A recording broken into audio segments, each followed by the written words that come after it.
Eu queria começar agradecendo a oportunidade de estar discutindo esse tema, tá? Está tão em voga, né? Afinal de contas, nós estamos vivendo a pandemia, estamos no olho do furacão. E eu queria dizer que essa aula era um pouco diferente, porque, assim, geralmente quando você vai assistir uma aula de Covid, o que a gente quer saber é como tratar, o que fazer quando o paciente já pega a infecção. Aqui a gente vai falar um pouquinho do paciente antes dele pegar a infecção, quais são os fatores de risco que podem determinar se ele vai ter um desfecho ruim, né, uma evolução pior da doença, e o que a gente pode fazer para tentar auxiliar esses pacientes que têm um risco maior do desfecho ruim. A gente fala de risco, não de risco de pegar a infecção, de pegar o Covid-19. Isso é igual a todos, né? Depender da exposição que você se propõe a ter. O que a gente fala quando se fala de fatores de risco para a Covid-19 é o risco de ter um desfecho ruim, de precisar ser entubado ou até mesmo de morrer. Essa aula, então, por isso que o tema da aula é Covid-19 e comorbidades. Né? Essa aula, ela já começa desatualizada, né? O número de informações de Covid-19 sobre a infecção do SARS-CoV-2 e sobre a própria doença é imenso, né? Cada dia sai um artigo novo, uma publicação nova, muitas vezes desmentindo ou contradizendo a publicação anterior, né? E os números não param de crescer também. Esse aqui é uma foto do último boletim do governo do estado, que mostra a nossa infecção aqui em Sergipe, né? Ontem, no site do Johns Hopkins Hospital dos Estados Unidos, mostrava que mais de 8 milhões de casos, o mundo já tinha mais de 8 milhões de casos de Covid-19, né? No Brasil, a gente tem aproximadamente 923.189 casos pelo Covid, isso de ontem, né? Obviamente, esses números já devem ser maiores hoje. E aqui em Sergipe, a gente tem 16.310 casos confirmados por 364 óbitos. Obviamente, esses números no Brasil devem ser maiores, a gente aqui testa muito pouco, né? Os Estados Unidos, que são o primeiro colocado em número de casos no mundo, testa muito mais do que o Brasil, né? Mesmo testando muito pouco, a gente já está em segundo lugar de casos, né? Nós temos aí a segunda posição, o que é bem preocupante. No mundo, a mortalidade é estimada, né, para a Covid-19 é estimada em 6%. Aqui no Brasil, está estimada em torno de 5%. Mas isso muda muito de país para país. Né? É uma infecção que, apesar de ser um vírus único, ela se mostra de diferentes jeitos, a depender de cada país, de cada região. Né? Porque na Itália, por exemplo, a gente teve uma taxa de mortalidade em torno de 12% dos casos com Covid.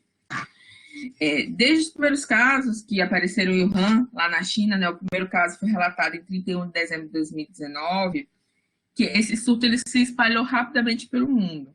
Né? Ele foi declarado emergência de saúde pública pela OMS em 30 de janeiro de 2020, e em 11 de março a OMS declarou pandemia, sobre a crítica de vários estudiosos, vários pesquisadores, que já consideravam que o Covid era uma pandemia muito antes de 11 de 19. Né? Atualmente se estima que 212 países têm casos confirmados por laboratório do Covid-19. Né? A gente pode ver aqui no mapa da Johns Hopkins que o mundo está quase todo vermelhinho. Né? Esses vermelhinhos são países que têm casos. Né? As maiores taxas de mortalidade foram registradas nos Estados Unidos e na Europa.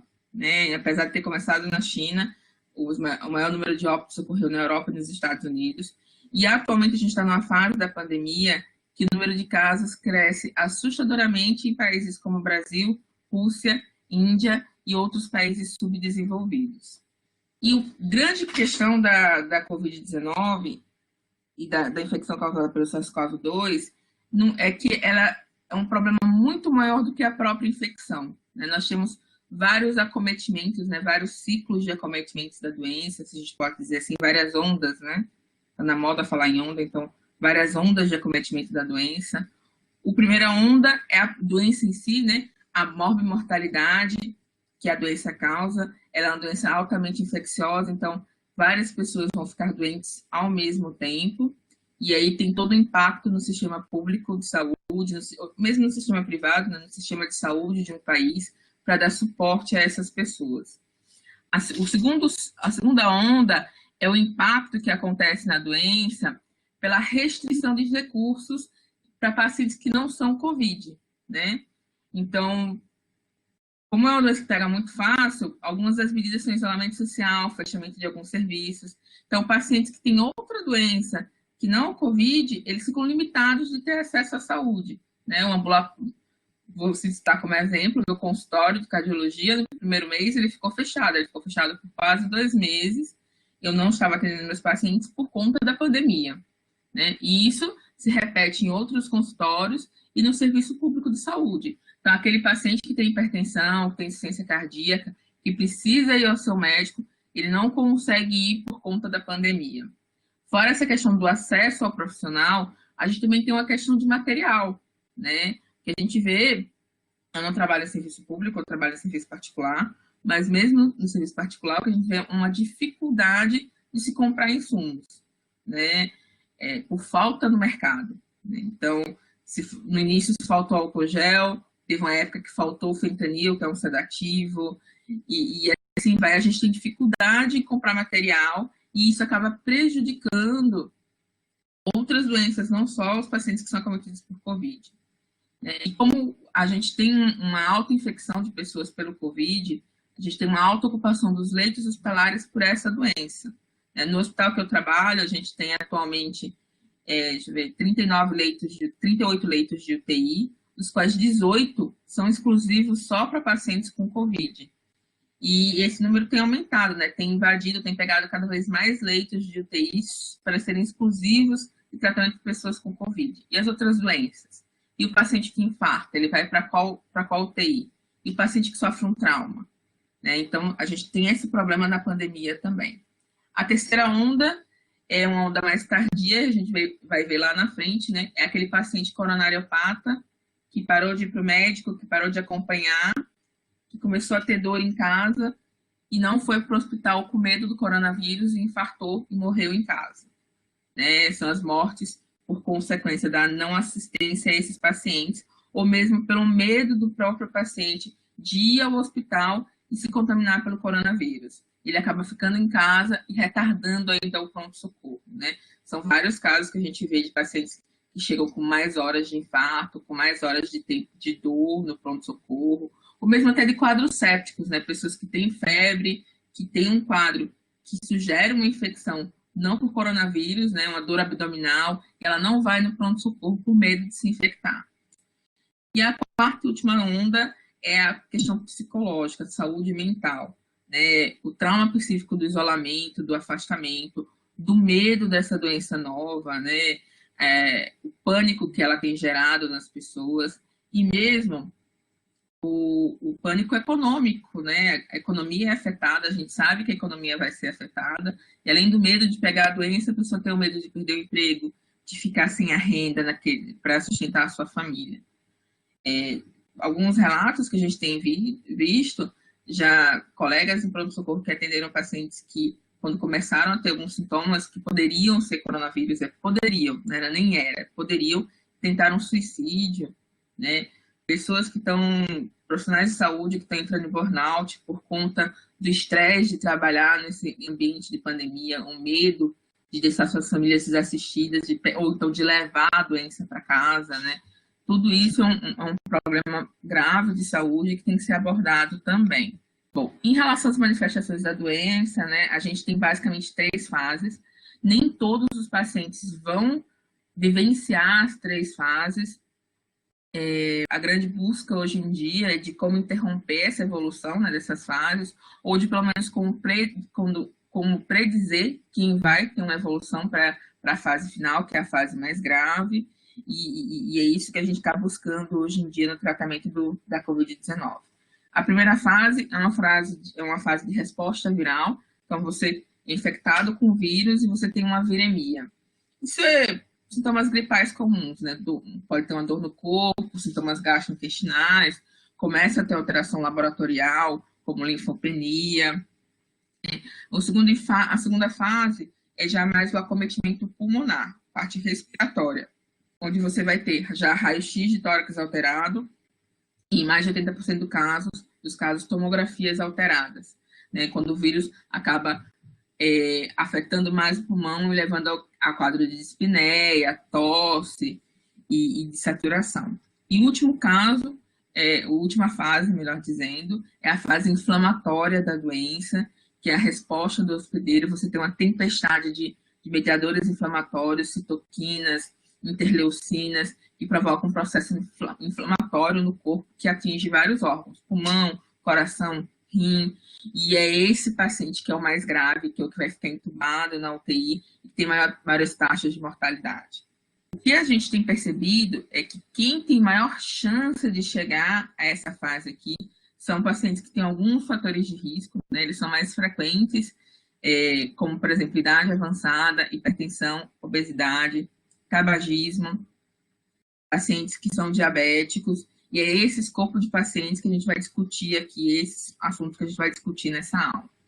Bom, os primeiros trabalhos vieram da China, obviamente, né, porque foi lá que o SARS-CoV-2 primeiro apareceu e que primeiro começou a provocar a doença, né, e desde a primeira publicação com dados dessa população afetada pelo SARS-CoV-2 foi publicada em 24 de janeiro no New England, né? E a gente já pode ver o quê?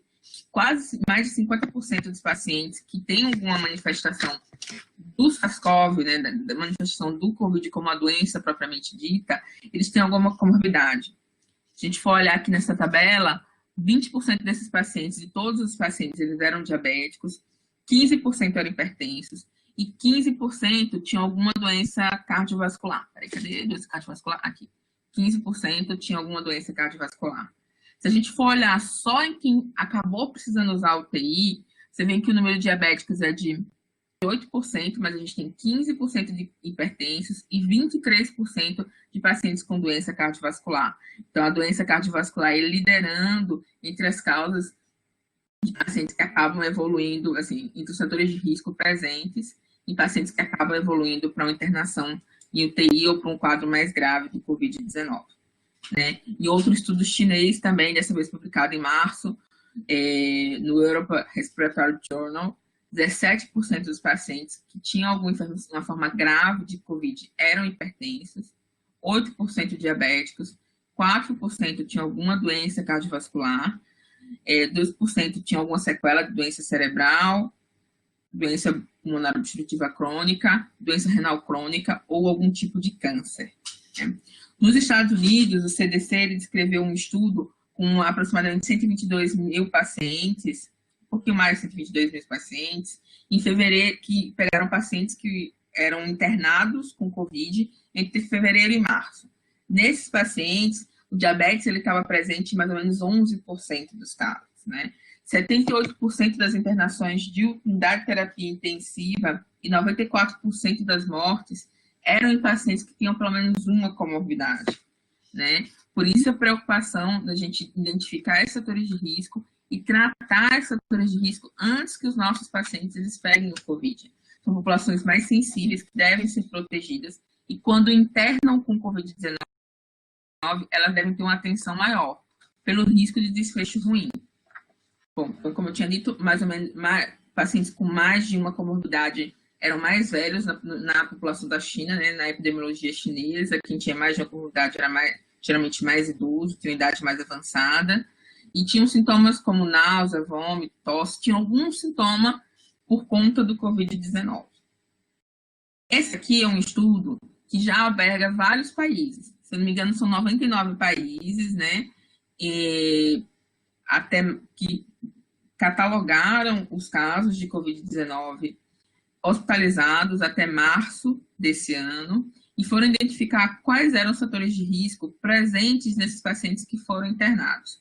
Vocês vejam, os fatores de risco, eles mudam conforme a idade.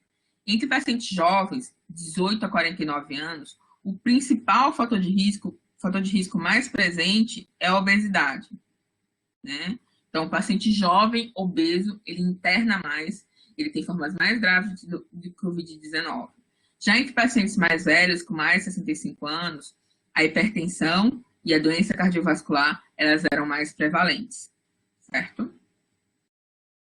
Aqui no Brasil, esses aqui são dados de abril, né? Era até quando a gente tinha uma fidelidade maior nos dados do site do Ministério, a gente percebe que também pacientes do grupo de risco, como cardiopatas, diabéticos, pneumopatas e obesos, eles acabavam internando mais do que outros tipos de pacientes, assim como pacientes idosos. Então, no Brasil também tem esse reflexo que acontece nos outros países em relação aos fatores de risco.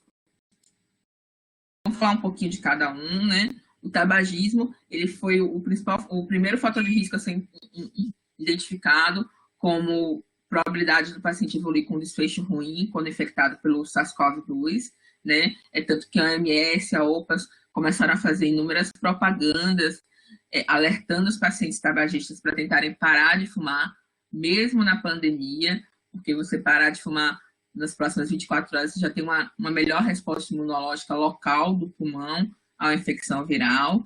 Então, a OMS e a OPAS começaram a trabalhar com várias campanhas de cessação do tabagismo, intensificando essas campanhas durante a pandemia, né? E não só o fato do tabagismo ele estar relacionado a formas mais graves, mas também o fato de você propagar a doença com o cigarro. Por quê? Porque algumas formas de cigarro são compartilhadas, né, como o narguilé, né, que você compartilha aquele bucal. Cigarros eletrônicos, você compartilhar o aparelho, então a saliva vai ali e aumenta a chance de você se contaminar pelo Covid-19. Eles até o próprio cigarro comum, cigarro de carteira mesmo, as pessoas têm o costume de compartilhar os cigarros e aí topa e acaba passando o coronavírus de uma pessoa para outra, né? Então, como eu falei, o tabaco, a nicotina, foi logo um dos principais fatores relacionados à internação e UTI em pacientes com coronavírus, com Covid-19. Isso porque na China a taxa de tabagismo é muito alta, principalmente entre os homens. Só que aí no meio do caminho tinha uma pedra, né? Tinha uma pedra no meio do caminho.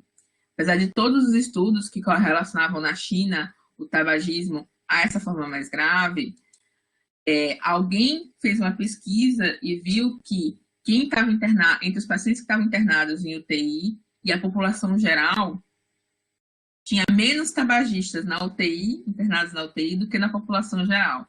E aí se questionou se a nicotina tinha um fator protetor contra a infecção do coronavírus, né?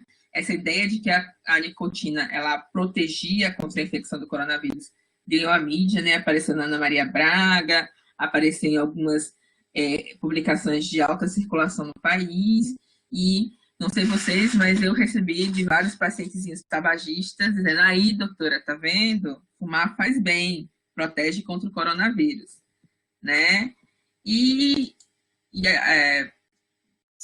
Tiveram até algumas publicações que tentavam explicar como a nicotina ela protegia o paciente de uma infecção do coronavírus, né? Eles tentavam explicar dizendo que quando o coronavírus ele entra no corpo, ele se liga a um receptor, que é o receptor da ECA2, e supostamente a nicotina ele diminuía esses receptores. E aí por isso que protegia os pacientes, né? Pessoas altamente confiáveis escreveram esses artigos, né? Pessoas relacionadas à indústria do tabaco, que tinham trabalhos financiados pela indústria do tabaco, né? Então, era a mesma coisa de dizer que o funcionário do diabo está querendo vender um pedacinho do inferno para as pessoas, né?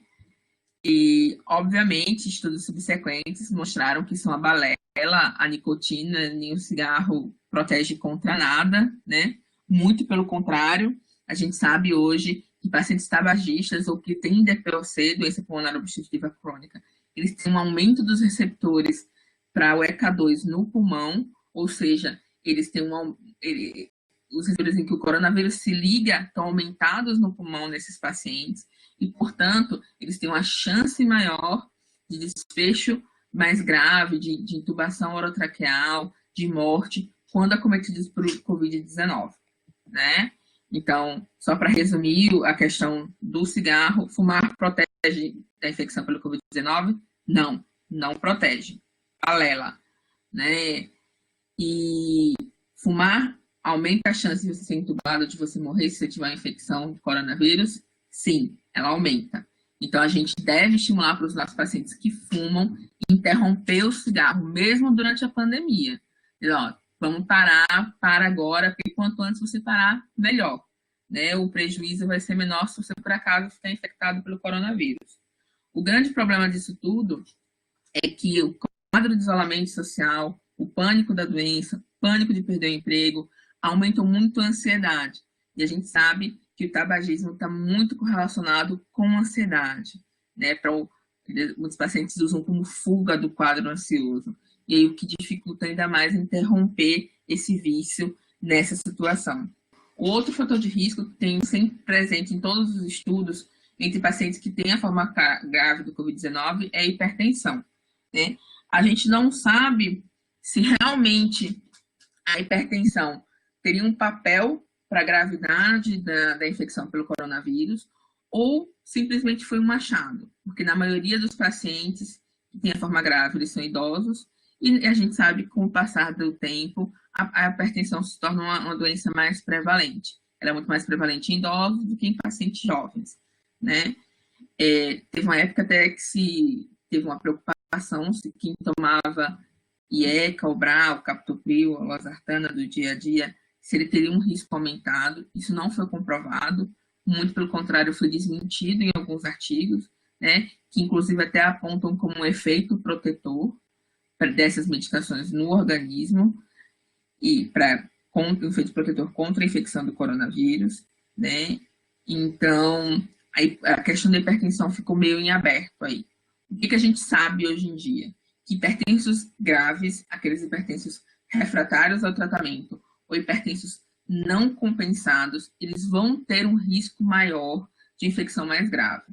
Então, eles devem ser um isolamento mais rigoroso, devem ser afastados das suas atividades, de atividades que incluam ir para o trabalho, circulação em meios, né, que impliquem uma chance maior de contágio pelo coronavírus, e quando internados, a gente tem que ficar mais de olho neles, porque eles têm uma chance de evoluir pior. Já em relação aos hipertensos leves ou hipertensos controlados, a gente não tem dado nenhum de que tem um desfecho pior. Na verdade, acredita-se que esses pacientes eles vão ter uma evolução como outros pacientes que não são hipertensos, desde que a hipertensão esteja controlada e que eles continuem fazendo um tratamento adequado da sua pressão. Outro fator de risco que está sempre constantemente associado a casos mais graves é a obesidade. Desde que o coronavírus ele se espalhou pelo resto do mundo, a gente tem observado que países que têm uma prevalência maior de obesos têm uma mortalidade maior também. Foi assim no Reino Unido, que é considerado o homem gordo da Europa, né? Tem a maior prevalência de obesos da Europa, é o Reino Unido. E coincidentemente, tem a maior taxa de mortalidade por Covid-19 da Europa também. Na Europa, tem aproximadamente 30% dos pacientes são considerados, 30% da população é considerada como sobrepeso ou obesa. Já nos Estados Unidos, aproximadamente 40% dos pacientes, das pessoas, da população é considerada como obesa ou com sobrepeso. E nos Estados Unidos também, esses pacientes, a taxa de mortalidade está bem alta, bem maior do que a da China, bem maior do que a de outras regiões, né? O Centro de Controle de Doenças da Europa, ela encontrou que 73% dos pacientes que desenvolveram a forma grave do Covid-19 na Itália, na Espanha, na Suécia, na Suíça e na Holanda, eles eram obesos. Nos Estados Unidos, né, num estudo que envolveu 4.103 pacientes testados e confirmados para o coronavírus em laboratório, entre março e abril desse ano, eles mostraram que pacientes que tinham IMC acima de 40%, eles tinham um risco relativo 6 vezes maior de morrer pela infecção pelo coronavírus do que pacientes que tinham IMC menor do que isso. Né? Então, obesos mórbidos, um risco muito maior de óbito do que pacientes com IMC normal. Né? A mesma coisa no Reino Unido, desculpa, passei, né, em que a presença de obesidade dobrava as chances de óbito. E se você tem obesidade, mais alguma coisa, né? Obesidade, hipertensão, obesidade, diabetes, obesidade e tabagismo, o que não é incomum, né? Esse risco era ainda maior do que 2 vezes a chance de óbito. Tem um estudo no Reino Unido também, com 17 mil pacientes, mostrando que pacientes que tinham um IMC maior do que 30, o limite inferior para ser considerado obeso, teriam um risco 33% maior de morrer do que aqueles que não eram obesos. Em outro estudo também da Inglaterra, né, usando o serviço de saúde lá, que é muito bem documentado, constatou que tem a duplicação de morte em pessoas obesas pelo Covid-19 e, como eu já tinha falado, se elas têm alguma outra doença associada, esse risco é ainda maior. Aqui outros dados também mostrando que 34% das pessoas que estavam em UTI no Reino Unido, eles tinham acima de peso, eram acima do peso, né? 31% delas eram obesas e 7% eram obesos mórbidos, né? Então, 34% tinha sobrepeso, 31% era obesa, 7% obeso mórbido, totalizando 73% das pessoas que estavam em UTI, contra 26% de outras pessoas que tinham MC normal. Em Nova York, 40% dos pacientes que precisaram ser intubados eram obesos. E na França, 90% dos pacientes obesos que foram internados em UTI precisaram de intubação e precisaram de ventilação mecânica. E por que a obesidade estaria tão correlacionada assim com quadros mais graves de Covid-19? Vocês viram também num quadro que eu mostrei antes, que em pacientes jovens, né, abaixo de 50 anos, ela é o principal fator de risco presente entre os pacientes que são graves. E apesar de a gente não ter dados tão específicos aqui em Sergipe, quando a gente olha para as nossas UTIs, né, a UTI do hospital que eu trabalho, que é o Hospital Primavera, o meu colega Luiz Flávio que trabalha no Hospital Cirurgia, os jovens que a gente vê internados, os jovens que a gente vê entubados, né, falo jovens, pacientes abaixo de 50 anos, todos eles têm ou um grau de sobrepeso ou um grau de obesidade. Mas por que isso, né? Várias conjecturações, né? A gente tem várias hipóteses. Primeira é que quem trabalha com obeso em UTI, no dia a dia do hospital, sabe que são pacientes que são mais difíceis de ventilar, né? O tórax do obeso é um tórax pesado, né? É difícil de insuflar, então você tem áreas mortas, né? Mesmo o paciente obeso em ar ambiente, conversando, ele tem algumas áreas do pulmão que não são ventiladas, porque como é pesado, é difícil respirar, ele hipoventila, né? Então, eu diminuo o espaço funcionante do meu pulmão, e aí, quando ele é entubado, tem uma dificuldade maior de ventilar pelo peso do tórax, e aí se soma a dificuldade de ventilar um paciente que já tem coronavírus, que já tem um Covid, e aí não dá certo, né? A ventilação fica muito ruim. Outra hipótese é que o paciente obeso, ele é um paciente naturalmente inflamado, né? A obesidade seria uma doença inflamatória. Então, o paciente obeso, ele é inflamado por si. E ele pega uma infecção em que gera um processo inflamatório elevado, processo inflamatório que atinge pulmão, coração, e aí esse processo inflamatório se duplicaria, se somaria à inflamação já presente na obesidade e provocaria uma catástrofe, né, uma infecção muito mais grave do que vista em outros pacientes, né? Outras hipóteses também são em relação ao tecido abdominal. O tecido abdominal, ele teria receptores do ECA2, que são as portas do vírus para o corpo, né? Então, aquelas gordurinhas que você tenha mais, elas serviriam de porta de entrada do coronavírus. Além disso, o próprio tecido adiposo, ele armazena células inflamatórias, né? Ele armazena macrófagos, interleucinas, citoquinas, e aí na vigência, naquela terceira fase do coronavírus, que é a fase inflamatória, todas essas enzimas sairiam, provocando uma mega tempestade inflamatória no corpo, que atingiria o pulmão, rim, coração, e provocando um quadro grave do Covid-19. Né?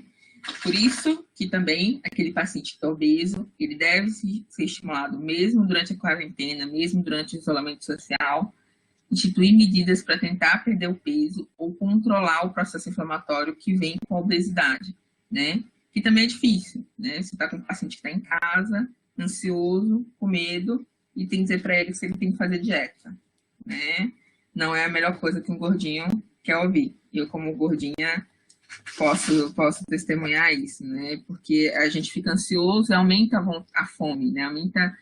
Usa o alimento como uma bengala, um suporte, né? E é nesse momento que a gente tem que tá fazendo justamente o contrário, tentando fazer uma dieta adequada, perder peso, para diminuir risco e diminuir chance de uma evolução ruim, caso seja cometido pela infecção pelo coronavírus, né?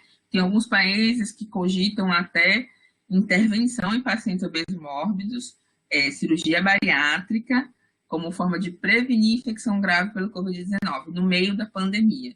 Claro que isso é só uma proposta, e não acho viável, porque você exporia o paciente de ir para o hospital, de fazer a cirurgia, de ser entubado, de pegar uma infecção por conta da cirurgia. Mas chegou a ser proposta em alguns países com altas taxas, alta prevalência de obesidade na população. Em relação ao diabetes, também, o diabetes é outro fator de risco que sempre está presente quando se fala em doença grave por Covid-19, né? Estima-se que 85% das pessoas com diabetes tipo 2, elas também tenham sobrepeso ou obesidade, ou seja, você associa fatores de risco aí, né? A diabetes também tem essa questão do processo de ser inflamatório, né? De ser uma doença que também é inflamatória. Altos níveis de glicose no sangue provocam um estado inflamatório que se somaria ao estado inflamatório da doença pelo coronavírus e provocaria um quadro mais grave, né? E quem teria maior chance de um desfecho ruim caso pegasse infecção pelo coronavírus, né? Quem dos diabéticos? O diabético que tem de longa data, aquele que tem mais de 10 anos de doença, o diabético que não foi controlado, né, que está com níveis de glicemias aumentados, o diabético que já é um diabético complicado, com complicação vascular, ou que tem fatores de risco associados como hipertensão e obesidade. Então, depois de falar dessas doenças, a gente se pergunta se eu manter o controle das comorbidades cardiovasculares, ou da obesidade, do tabagismo, do diabetes, da hipertensão, eu posso prevenir contra a infecção do coronavírus? Não, tá? Porque elas não interferem na chance de você ser infectado. O que interfere na chance de ser infectado é o tempo de exposição, é o fato de você ser exposto ou não ao coronavírus. Mas você controlar até essas comorbidades controladas, com certeza é uma forma de prevenção para a forma grave, para a forma que vai evoluir para a intubação, para a forma que tem maior taxa de mortalidade. Então, a gente tem que se preocupar em controlar essas comorbidades, mesmo em época de pandemia, para que esses pacientes tenham o menor risco de evoluir para a forma grave, certo? Tá? E aí a gente tem um problema. Por quê? Porque eu tenho uma diminuição de recursos da saúde, eu tenho uma diminuição de staff, e muitas vezes esses pacientes crônicos, eles pararam de ser atendidos, né? Então, aqueles pacientes que estavam no ambulatório de obesidade, indo todo dia em consulta com a nutricionista, com endócrino, programando para fazer cirurgia bariátrica, tudo isso foi abortado, né? Aqueles pacientes que tinham hipertensão de difícil controle, que precisavam ir mais com frequência para o pronto-socorro, para o consultório, para tentar manter um controle, foi abortado, eles não têm mais para onde checar. Isso foi uma verdade por um tempo no serviço particular, agora não mais, porque muitas clínicas abriram, mas isso continua sendo uma verdade no serviço público. Muitos serviços fecharam. Nosso hospital universitário, ele fechou para ser, muitos serviços ambulatoriais fecharam para voltar para o atendimento para o Covid, né, para a doença do coronavírus. E esses pacientes foram orientados, inclusive, a ficar em casa para diminuir a chance de exposição. Então, tem esse dilema, né? Como você vai controlar essas comorbidades se você não quer que o seu paciente ele fique zanzando por aí pela rua, que ele pegue um ônibus e esse paciente não tem para onde se consultar, né? E aí que surgiu vários relatos de pacientes que têm evoluído com doenças com desfechos cardíacos por conta do não controle, né? Edema de pulmão, infarto, inclusive alguns que têm morrido em casa por medo de procurar o hospital, mesmo tendo sintomas, né? A telemedicina surge como opção para atender esses pacientes, né? Então, seria interessantíssimo que a gente pudesse, com esses pacientes crônicos, ter um atendimento de telemedicina para que eles não precisassem ser expostos ao sair de casa, para fazer o controle das suas comorbidades, a gente pudesse conversar com eles, ajustar a medicação, checar se eles estão seguindo a conduta certinho, né? A telemedicina seria um papel essencial para controlar esses fatores de risco, né? Para fazer com que a pressão ficasse melhor controlada, o diabetes tivesse níveis glicêmicos mais baixos, né? E proteger os nossos pacientes. O problema aqui em Sergipe é como fazer telemedicina para o sistema público, né? Não o fato do sistema público disponibilizar uma telemedicina, isso até acho que conseguiria ter sido ser feito, mas muitos dos nossos pacientes, eles não têm como acessar ou não compreendem como acessar um canal de telemedicina, né? Então, é toda uma questão que o gestor ele tem que lidar e pensar. Eu preciso tratar o diabético, eu preciso tratar o hipertenso, como é que eu vou fazer isso, né? Telemedicina, um problema para muitos dos pacientes por questão de acesso. E presencial é um risco, porque o paciente ele vai sair de casa e por conta da escassez de alguns profissionais de saúde, né? A gente está numa fase aqui em Sergipe que os números dos casos têm aumentado um pouco, que muitos profissionais de saúde têm ficado doentes, né? Muitas enfermeiras, muitos médicos, eles são afastados do trabalho. E aí, quem está saudável é redirecionado para cobrir as escalas desses pacientes que estavam dando, desses profissionais que estavam dando suporte na linha de frente, como é chamada, né, para os pacientes com Covid. E aí você tira esses pacientes da onde? Do atendimento ambulatorial, né? Então, estabilizar essa gangorra é extremamente importante para que a gente possa proteger nossos pacientes e diminuir o número de casos de pacientes graves na UTI. Era mais ou menos essas ideias que eu queria colocar.